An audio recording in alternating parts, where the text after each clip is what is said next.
Naturalmente, em relação a Mário de Andrade, a gente tem uma fase antes do conhecimento pessoal. Eu, na minha adolescência, li o Mário de Andrade porque eu morava numa cidade do interior de Minas, Poços de Caldas, que tinha uma livraria fantástica. Eu nunca vi na minha vida uma cidade do interior com aquela livraria. Provavelmente porque era uma estação de águas, então vinha gente do Brasil inteiro. Ali havia livros franceses, ingleses, e havia os livros dos modernistas brasileiros que não se encontrava em lugar nenhum. Foi a única livraria em toda a minha vida em que eu vi Serafim Ponte Grande do Oswald de Andrade.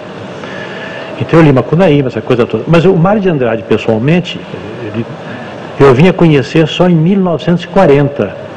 Foi numa visita que o Décio de Almeida Prado, o Paulo Emílio e eu fizemos à casa dele. A partir daí nós tivemos relações sempre muito cordiais, mas, como disse o Décio, muito cerimoniosas. Nunca tive intimidade com o Mário de Andrade. Eu tive, por exemplo, muita intimidade com o Oswald de Andrade, que eu fui até compadre, eu batizei um filho dele. Mas com o Mário de Andrade, nunca, sempre, exatamente o que o Décio disse, aquela relação um pouco assim cerimoniosa. Agora, nós nos encontrávamos muito, porque São Paulo naquele tempo era uma cidade pequena, tinha 1 milhão de habitantes. Então a gente se encontrava nas casas de café, nas casas de chá, nas livrarias. De vez em quando eu ia à casa dele, por exemplo, quando o Vinícius de Moraes vinha a São Paulo, às vezes eu ia com o Vinícius à casa dele, com o Carlos Lacerda, nós íamos à casa dele. E acontece que eu depois fiquei namorando uma prima dele, que morava na casa dele, aliás, não, ele e a prima moravam na casa da mãe dele, que a casa não era dele, a casa era da mãe dele, ele sempre morou com a mãe. Acho correto é assim, né, Zé Bento? A casa não era dele, a casa era da dona Mariquinha, né? Ele morava na casa da mãe dele e essas duas primas do interior vieram estudar em São Paulo e foram morar na casa dele. De modo que a Gilda, que seria depois minha mulher, foi uma espécie de filha espiritual dele, quer dizer, foi para a casa dele acho que com 10 ou 11 anos de idade. E lá ficou. Então, depois que eu comecei a namorar a Gilda, eu ia lá me namorar a Gilda e me encontrava o Mário de Andrade. Ele era muito discreto, aliás. Vocês fiquem à vontade, não querem ir para a sala de visitas.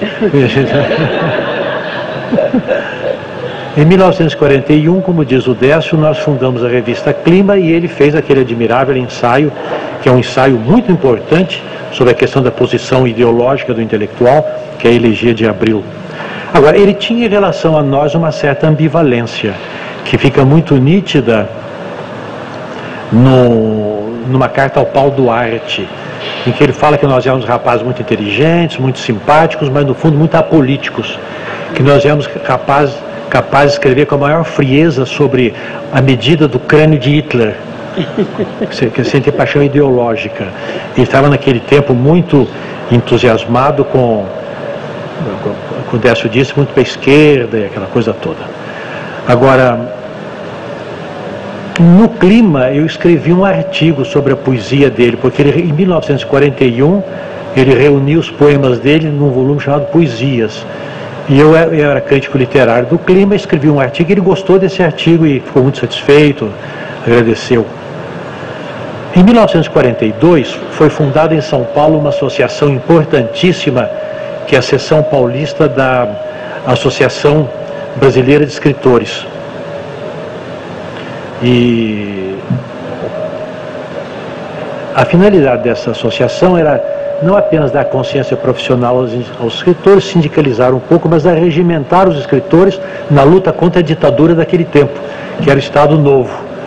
Então nós começamos E eu me lembro de uma das... Interessante, eu conto isso, eu já contei isso num livro, mas vale a pena repetir. Eu assisti uma coisa muito curiosa, é que numa reunião preparatória, nós estávamos conversando com o Mário de Andrade, estava um grupo grande, quando entrou de repente o Oswald de Andrade, que era inimigo deles, não se cumprimentavam. O Oswald vinha muito embalado assim, parou na porta, deu com o Mário, parou e disse, boa tarde para todos. Todos disseram boa tarde, mas o Mário não falou nada. Aí travou-se um diálogo interessantíssimo entre os dois. Os dois falavam como se não estivessem falando. Então o Oswald dizia assim, estou chegando do Rio, lá estão todos muito interessados na fundação dessa associação, e todos acham que o Mário de Andrade deve ser o presidente, porque aliás é a minha opinião, dizia o Oswald. Aí 2 ou 3 pessoas falavam e o Mário dizia assim, dirigindo-se a outra pessoa. Essa ideia é muito boa de fundar a associação. Aliás, quanto a essa ideia que veio do Rio, eu devo dizer que eu não quero ser presidente, eu não aceito. Então. Eu acho que deve ser o Sérgio Millier. Afinal, acabou mesmo o Sérgio Millier, o Mário de Andrade foi vice-presidente. E eu era segundo secretário. O mocinho foi segundo secretário. Em janeiro de 1943, ele reuniu um grupo de amigos na casa dele e fez a primeira leitura do poema Café, que é um poema dramático dele. Ele tinha acabado de redigir. Então ele reuniu lá a Gilda, que morava lá, eu, o Ney Alvarenga, o marido dela, o Silvio, e um argentino que estava de passagem por aqui, Norberto Frontini. E ele leu o Café. E lendo o Café, eu fiquei absolutamente transportado. Quer dizer, ouvindo o Mário ler. Hoje, quando eu leio, não me transporta muito, não. Eu acho uma coisa menos interesse. Mas aquilo lido pelo Mário de Andrade naquele momento, me pareceu um padrão extraordinário de literatura política participante. Eu então cheguei em casa e dei uns 2 dias, escrevi uma enorme carta para ele. E ele me respondeu com uma enorme carta, que depois o Décio publicou no Suplemento Literário do Estado de São Paulo mais tarde, que ele faz uma admirável análise das intenções estéticas dele neste poema O Café. Nessa ocasião eu servi de intermediário entre o Mário de Andrade e este Frontini. Esse Frontini foi um homem que desempenhou uma tarefa muito importante. Ele veio aqui para arranjar livros brasileiros para aquela grande coleção mexicana, que era a coleção Tierra Firme. E ele queria que o Mário de Andrade escrevesse um livro sobre a poesia popular brasileira. O Mário de Andrade disse: eu não escrevo, mas eu indico quem escreva. Indicou o Ney Alvarenga, que fez aquele livro admirável sobre a poesia popular brasileira. Graças à passagem desse Frontini aqui, o Caio Prado Júnior escreveu a História Econômica do Brasil, que foi para esta coleção. E esse Frontini, que na carta o Mário se refere como um sapo argentino, esse é que ouviu conosco o Café. Eu estou assim lembrando os episódios assim mais interessantes das minhas relações com o Mário de Andrade. Nesse tempo, deu-se um caso muito curioso, porque em janeiro de 43 eu me tornei crítico oficial da uma coisa que não existe mais hoje, chamado crítico titular. Eu era crítico titular da Folha da Manhã, que é a atual Folha de São Paulo. Toda semana aquele rodapé de 6 páginas tilografadas, pesadão e tal. Então eu escrevia, ia na casa do Mário de Andrade para a Gilda bater a máquina para mim. Eu tinha máquina em casa, mas eu não pretendo, evidentemente, estar com a Gilda, ela bater aquilo a máquina. E às vezes eu ficava ditando e o Mário de Andrade chegava na sala e eu estava preparando um artigo sobre o novo romance do Oswald de Andrade, O Marco Zero. Então eu li e achei muito ruim os livros anteriores do Oswald de Andrade sobre Condenados. Eu preciso explicar que eu sempre tive uma posição muito clara a respeito do Oswald de Andrade. Admirável numa parte da obra dele, muito ruim na outra parte. Isso eu nunca mudei, e o Oswaldo brigou comigo por causa disso, nós fizemos as pazes, mas isso eu nunca mudei. Eu tinha lido a Estrela de Absinto, estava falando sobre a Estrela de Absinto quando o Mário entra. Eu falei, estou aqui ditando um trecho para a Gilda sobre a Estrela de Absinto. Que livro ruim para ele. Como é ruim a Estrela de Absinto? Ele quer. Ele procurando um livro na estante, botou a escadinha, que a gente míope dele, procurou naquela salinha do piano ali, Zé Bento, do órgão ali à direita. Ele botou aquela escadinha que ele tinha, começou a tirar assim. E eu falei, é ruim, ele quieto, não falou nada. Quando ele saindo, que ele virou somente assim, eu acho muito bom. Ele gostava da Estrela de Absinto. Meio envergonhado, porque ele era brigado com o Oswaldo. Nessa ocasião, eu dei uma mancada muito grande com o Mário de Andrade. Ele chegou para mim e disse, eu queria que você lesse um relato de viagem que eu fiz, chamado Turista Aprendiz, que eu tenho dúvidas se deve ser publicado ou não. Eu queria que você lesse, ver qual é a sua opinião. Eu peguei e dei uma olhada, mas eu estava para casar, compreende? Não estava muito interessado em literatura, trabalhando muito, estava traduzindo um livro americano enorme para juntar dinheiro para casar, não terminava o livro, não terminava. E eu dei uma olhada naquilo e não prestei muita atenção. Aí eu falei, o que eu vou fazer com o Mário de Andrade? Desconsideração, um homem como o Mário fez esse pedido. Mas aí, quando foi em dezembro de 43, eu me casei com a parenta dele e o casamento civil foi na casa onde ele morava, na casa da mãe dele. Então eu peguei o Turista Aprendiz, fui casar com o Turista Aprendiz na mão, toquei a campainha, entrei, o Mário de Andrade vem descendo a escada. Eu aproveitei aquele rebuliço e falei, aqui está o turista aprendiz, é muito interessante, depois nós conversamos. E preferi para lá essa mancada com o Mário de Andrade, e esse dia foi o dia que eu me casei, o casamento civil foi na casa dele. Em 1944, eu quis fazer um concurso de literatura brasileira na faculdade. Tinha se aberto, naquele tempo o sistema era diferente, abria-se o concurso, qualquer pessoa que tivesse curso superior podia concorrer. Eu era licenciado em Ciências Sociais, mas tinha vontade de passar para a literatura, eu falei, é a minha oportunidade. Eu faço esse concurso, a cadeira eu não vou tirar, evidentemente, eu tinha 26 anos de idade, mas eu pego uma livre docência. Se eu for aprovado, eu fico livre docente, que era o regulamento. E tendo a livre docência, eu sou doutor em letras. E sendo doutor em letras, eu passo para letras quando for possível, que de fato aconteceu no futuro. Então eu falei, preciso fazer uma tese. Aí eu fui pedir sugestões ao Mário de Andrade. Ele me escreveu uma carta interessantíssima, de 3 páginas, dando assuntos de tese. Os assuntos são extremamente divertidos, porque ele pensou o seguinte, o ponto de vista foi o seguinte, você vai fazer um concurso convencional diante de uma banca convencional. Portanto, nada de grandes assuntos modernos, tal. Então ele propôs os seguintes temas: Graça Aranha. E ele dizia, faça uma coisa mais biográfica sobre o Graça Aranha, e eu estou desconfiado que as ideias filosóficas dele não são tão bobas quanto nós pensávamos, ele dizia. Estude o Graça Aranha. Um bom assunto é o Alcântara Machado pai, não o filho, que é modernista, o pai, que não era modernista. Ou então estude sobre o Amadeu Amaral, ou sobre Vicente Carvalho. Outro, relação entre ideia e verso no parnasianismo. E ele explicava muito bem, uma coisa muito sutil dessa relação, a composição do romance brasileiro do século XIX. Então aí ele diz coisas interessantíssimas sobre a composição do romance brasileiro, dando dicas. O rural e o urbano no romance ou na poesia do século XIX. O subjetivismo na descrição parnasiana ou romântica da natureza. Evolução da ideia de reticências na poesia brasileira. Ele diz, onde está a reticência, põe o que você quiser. Evolução da ideia de Deus, da pátria, da família, da natureza, qualquer coisa aí. E uma ideia muito interessante, ele diz, é a psicologia do português no romance brasileiro do século XIX. Ele dizia sempre, trata-se de uma coisa convencional. Este concurso é um caso curioso, porque era para a cadeira de literatura brasileira. E o diretor da faculdade, que era um homem de grande talento, um grande cientista e um grande espírito, que era o professor André Dreyfus, quis muito que o Mário de Andrade, ele fizesse concurso para a literatura, para este concurso. Diz o Mário, de jeito nenhum. Eu sou um autodidata, não entendo nada direito. E eu, que com 26 anos de idade, achei que eu podia fazer, o Mário não podia, certo? Mas eu podia. Eu então me inscrevi, e quem se inscreveu foi o Oswaldo de Andrade, que isso não tinha problema. Quer dizer, o Oswaldo não era mesmo muito erudito, então filosofia, literatura, coisa, ele já interventia no concurso. E fomos concorrentes, o Oswaldo e eu. Aí o Mário, conversando comigo, disse, o Dreyfus pediu para eu fazer parte da banca. Eu não farei parte da banca, porque eu tenho horror de concurso. Eu acho um massacre, eu acho uma coisa desagradável, eu acho uma maneira idiota de escolher os outros. Se eu, por acaso, aceitasse fazer parte deste concurso, eram 6 concorrentes, eu iria lá exatamente para te aprovar. Eu falei, mas você não sabe se eu seria o melhor? Não, não importa.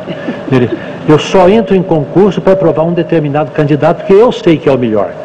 No Rio de Janeiro, por exemplo, eu aceitei História da Música para aprovar um rapaz chamado Luiz Heitor Corrêa de Azevedo. Havia lá uns medalhões, tal, o pessoal ficou indignado e provou que ele era o melhor de todos. Diz o Mário de Andrade, eu fiquei muito envaidecido, eu tinha 26 anos, eu vou lá para te aprovar. Aliás, eu não gosto de concurso, ele acha uma situação desagradável. Eu falei, eu não acho, Mário, eu acho tão bonito o concurso dele para mim. Ô mineiro, a revista. Nesse ano, o Mário ia muito à livraria Jaraguá, que era uma livraria encantadora, que hoje tinha uma livraria com o mesmo nome, no mesmo lugar, mas não tem nada a ver com a... Era uma livraria muito requintada, que tinha uma livraria na entrada, um corredor e uma sala de chá no fundo. O Mário ia muito lá, porque ele saía do patrimônio histórico ali em frente, e ia para lá, não é, Zé Bento? E lá ficava batendo papo. E eu fiz uma molecagem uma vez, A Nuvem de Calças, La Nube en Pantalones. Eu tinha lido uma tradução francesa há muitos anos, que era assim, L'homme nuage, o homem nuvem. Então eu imaginei, falei, homem nuvem, quer dizer, está de calças, porque é homem, o homem nuvem. Então eu escrevi o artigo, Antônio Cândido está visto que não sabe russo. Se ele soubesse russo, ele veria que o título original, Oblako Vistanak, o importante não é a ideia de calça, é a ideia de homem. Então não é a nuvem de calças, é a nuvem, o homem dentro das calças. Então seria... e fiz o artigo, ficou muito bem feitinho. E uma senhora russa até me telefonou. Você lembra da dona Vera Vicente de Azevedo, Zé? Ela me telefonou e disse: senhor Antônio Cândido, me disseram que o senhor conhece esse Fabrício Antunes. Eu preciso falar com ele, porque ele entendeu o Mayakovsky. Vê-se que ele sabe russo. E eu sou russo, eu quero conversar com ele. Eu falei, dona minha senhora, é um pouco difícil, porque esse Fabrício Antunes é um sujeito muito esquisito. Ele é um mineiro do sul de Minas e é caixeiro viajante. De maneira que ele está sempre viajando para bar. Às vezes ele passa em São Paulo, mas quando ele passar aqui a próxima vez, eu vou promover um encontro da senhora com ele. Me faça o favor, me faça o favor. Inclusive eu estava uma vez ali, e o Mário de Andrade sabia desse, eu contei para o Mário, mas não contei para mais ninguém o desse, sabia o Paulo me disse. Eu estou na livraria Xaraguá quando entra o Livro Xavier, que é um homem muito sabedor. O Livro Xavier, o grande trotskista de São Paulo. O Livro Xavier entra e diz para mim, quem é esse Fabrício Antunes? Eu falei, é um rapazinho lá do sul de Minas. Ele, esse rapaz sabe russo. Aí o Mário de Andrade, na cadeira, queria segurar e não podia. Estourou numa gargalhada, o livro não sabia por quê. É por causa do Fabrício Antunes. Nesse ano de 1944, veio a São Paulo um argentino chamado Luiz Rissig, que é um homem que tinha fundado em Buenos Aires uma instituição que teve uma vida muito interessante, que é o Colégio Livre de Estudos Superiores. Ele escreveu ao Mário de Andrade que ele vinha a São Paulo, Mário de Andrade é o grande intelectual, ele queria conversar com o Mário sobre esse Colégio Livre de Estudos Superiores para fundar. O Mário me mandou um apelo, olha, vem um argentino aí, vem me ajudar. Aí marcou um encontro comigo em frente do Mapping, ali no Mapping que tem até hoje, ao meio-dia, às 2h da tarde. Cheguei lá às 2h, o Mário estava muito inquieto, o argentino não estava. Então diz o Mário assim para mim, eu não sei, agora no almoço em casa deu-se uma cena desagradável, porque eu de vez em quando despicaço a minha tia contra a minha mãe. Eu tinha uma tia solteirona, que era madrinha dele, que morava também lá na turma. Era a mãe dele, a tia dele, a minha mulher, a irmã dela e o Mário de Andrade. Eu fico espicaçando a minha tia contra a minha mãe, depois a minha mãe fica irritada, briga com a minha tia, eu fico bravo, entro no meio, sou bruto com a minha mãe e tomo partido da minha tia. Eu não sei por que é isso. Complexo de Édipo não é, porque eu já me analisei.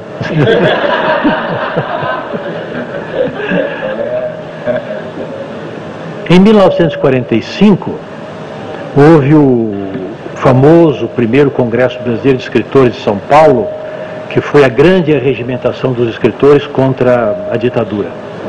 Um congresso memorável, e a delegação paulista, a delegação mineira, a delegação carioca e a delegação gaúcha e a delegação baiana eram as grandes, 25 membros cada uma. Os outros estados eram menor. Mário estava na delegação paulista, evidentemente, o Sérgio Millier, Oswaldo de Andrade, Monteiro Lobato. E eu também estava, eu fui o caçula da delegação, eu era mocinho, eu, Paulo Emílio e Paulo Zinck, que era um rapaz nosso amigo também. Nós fomos para a delegação. O Mário compareceu no congresso, ele ia lá, ficava quieto, não disse uma palavra. O tempo todo, era um calor danado, ele sempre de branco, não dizia uma palavra. Depois ele participava daquelas reuniões que havia depois, tomava os pilequinhos dele, e o Paulo Mendes de Almeida conta até que na casa do Lazar Segal houve um jantar, e que estava lá um jovem argentino, uruguaio, não sei, que entrou no meio, e começou a falar bonito. E dizia, falou sobre Rimbaud. Entende? Aquelas frases complicadas.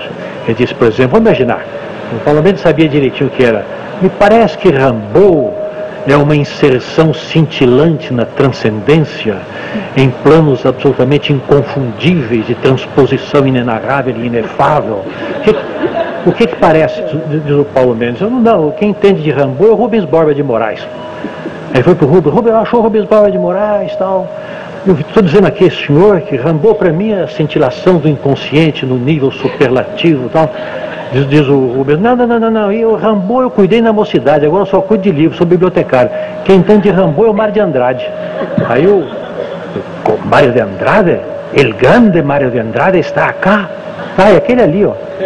O Mário já estava meio... Aí o Uruguai já veio assim, Mário de Andrade, eu decía a los amigos que para mí Rimbaud es la verdadera cintilación de la trascendencia, de la transhumancia, de la planificación de lo inenarrable. ¿Qué le parece? Diz Mário de Andrade, quanta besteira junta.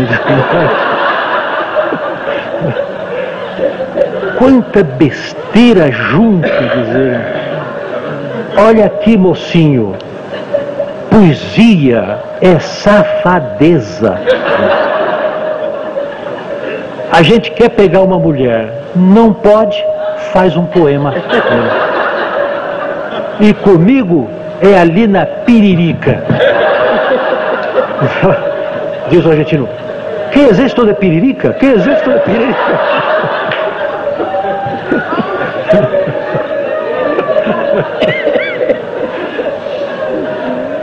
Esse se passou, isso para dar para os outros jovens aqui, a atmosfera daquele tempo, como a literatura era alegre, né? E nesse congresso, o Paulo Emílio e eu recebemos 2 esculachos violentíssimos do Mário de Andrade. Havia muita, nessas ocasiões, havia sempre muita politicagem, muita coisa, né? E naquele tempo nós éramos politicamente muito radicais, o Paulo Emílio e eu. O Paulo Emílio era o meu mestre em política, eu era o pincha total do Paulo Emílio, seguia. Então o Paulo Emílio ia na frente, eu ia atrás. Então o Paulo Emílio me convenceu que um determinado delegado que não tinha sido eleito por São Paulo, deram um jeito de incluir sem eleição na chapa de um estado menor. E nós achamos que isso era o cúmulo. Aí nós achamos que não podia ser. Aí falamos com os congressistas para fazer um abaixo-assinado, mas era uma pessoa eminente, que merecia. Aí nós fomos falar com o Mário de Andrade, antes do Congresso. Expusemos o caso para o Mário de Andrade. O Mário ficou feito uma fera. O Mário disse, isto é uma indignidade. E era mesmo. O Paulo Emílio e eu estávamos, por paixão política, isto é uma indignidade, diz o Mário de Andrade. Eu não faço, não assino, e por isso é que eu não quero saber de política, diz ele. Porque nós dizemos, não, Mário, mas a questão ainda é que é politicamente importante. Para mim não tem esse negócio de politicamente importante, ele disse. É certo ou é errado, por isso é que eu não vou. Ficou indignado e tremia, tirou o cigarro, ele batia o cigarro assim, e foi numa roda ali adiante, onde estava o Sérgio Guardiolando, o Zé Lins do Rego e o Caio Prado Júnior. Foi lá desabafar com eles.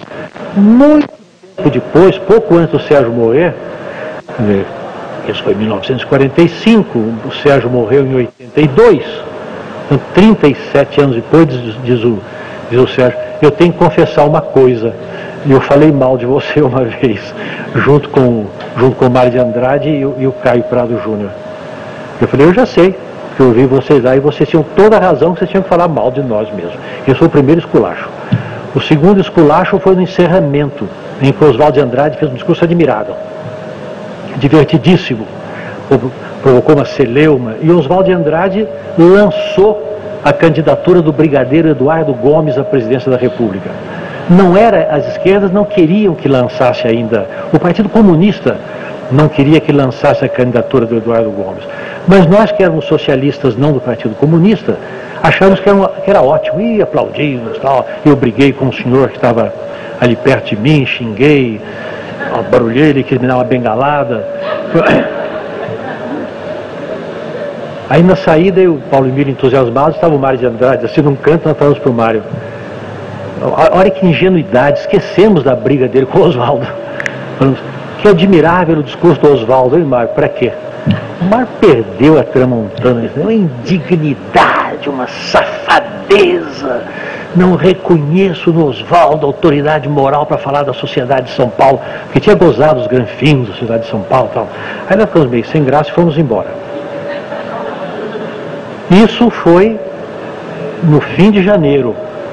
No dia 17 de fevereiro, eu recebo um telegrama, porque na minha casa não tinha telefone ainda, recebo um telegrama do Mário de Andrade, convidando para nós irmos na casa dele, no dia 20, para conhecer Henriqueta Lisboa. Diz ele, Henriqueta Lisboa virá aqui em casa, é uma festinha, aniversário de uma sobrinha dele, e Henriqueta quer conhecer vocês, eu queria muito que vocês viessem, porque se vocês veem Henriqueta. De fato, dia 20 nós fomos lá. Fomos lá, e o Mário então aproveitou, eu estava conversando com ele e me disse, aquele estrilo que eu dei com você e o Paulo Emílio lá no Municipal, você levou a sério? Eu falei, levei, não, era brincadeira minha. Ah, sim, eu percebi que era brincadeira. Ele viu que tinha se cedido. Aquilo era brincadeira, não, eu sei que era brincadeira, eu percebi. Aí ele estava extremamente amargo e essa minha conversa com ele foi uma conversa muito interessante. Porque ele me disse, eu já estou cansado de sofrer injustiças. Eu já estou cansado de receber pedradas. Eu falei, mas Mário, você não pode dizer isso, Mário. Você é uma das pessoas mais amadas e mais estimadas que há. Ele disse, eu é que sei. Aí o irmão dele, Dr. Carlos Moraes Andrade, disse, a pimenta não arde no olho do vizinho. Ele que sabe. E aí o Mário me disse o seguinte importante, eu estou absolutamente convencido que o intelectual não tem que se meter em política. Para mim está acabado. Esse congresso me ensinou isso. Eu agora vou me encerrar na Torre de Marfim. Vou me encerrar na Torre de Marfim. O que eu tiver de dizer como cidadão, como político, como ideologia, eu direi da Torre de Marfim. Não em partido, não em movimento, nada disso. E fez uma expressão muito bonita a respeito disso. E isso foi no dia 20 de janeiro. No dia 25 ele morreu. Em fevereiro. Dia 25 ele morreu. Ele morreu. Nós não tínhamos telefone, quem foi à casa dele avisar foi o Luiz Martins. Aí fomos para lá e no enterro dele o que me impressionou muito foram os irmãos do Carmo. Porque o Mário de Andrade era irmão do Carmo. E então, nunca deixou de ser irmão do Carmo. Então, de repente, eu nunca tinha visto aquilo entre aqueles homens. É muito bonita o hábito de irmão do Carmo. Ele foi enterrado com o ritual de um irmão do Carmo. O Edgar Cavalheiro, no jardinzinho da casa do Mário de Andrade, ele me disse, para encontrar na literatura brasileira uma morte tão significativa e importante quanto a do Mário de Andrade, Machado de Assis em 1908 ou 9, não sei, o Mário de Andrade agora. Assim o Mário morreu, foi o erro dele. Dias depois, uma semana depois, eu vou no escritório do Mário de Andrade, no Serviço do Patrimônio Histórico Nacional, na rua Marconi. O Luiz Saia, chegou lá, enquanto o Luiz Saia, que era o delegado do patrimônio, com o olho esbugalhado, diz o Luiz Saia, tem um envelope com a letra do Mário em cima dele com o seu nome. Fica uma coisa assim, depois que um amigo morre, fica uma coisa assim, meia mensagem, né? Eu chego lá, está realmente um envelope para o Antônio Cândido. E eu fiquei assustado com aquilo. Diz o Saia, o Mário não tinha me dito nada. Eu abri o envelope e eram alguns poemas da Lira Paulistana e a versão final da Meditação sobre o Tietê, que tinha mandado para mim. De fato, neste ano de 40 e termino por aí, neste ano de 45, 46, eu preparei a edição, a primeira edição da Lira Paulistana e do Carro da Miséria, que o Mário queria que saísse primeiro numa edição separada, depois fosse incluído nas obras completas que o Martins estava editando. Eu até editei com o nome de Lira Paulistana, seguida de O Carro da Miséria. E o Ney da Alvarenga e o Luiz Saia estrelaram, porque o Mário não queria assim, que o Mário queria Lira Paulistana e O Carro da Miséria. Deve ter sido um erro meu, porque eles conheciam muito o que o Mário queria. Aí eu preparei também a edição dos Contos Novos do Mário de Andrade. Preparei a edição, aquela nota do editor que é minha, anônima, foi eu que fiz. Eu pus de lado o que era para pôr de lado, arrumei, fiz a edição. Agora, eu creio que foi no começo de 1946, Teleu Zé Bento, quando foi inaugurado o busto dele 46, né? Começo de 46. 46, né? O busto Bruno Jorge, que está até hoje lá no jardim da Biblioteca Municipal. Depois, passado uns tempos, foi roubado. Aí substituíram. Isso foi uns 4, 5 anos depois.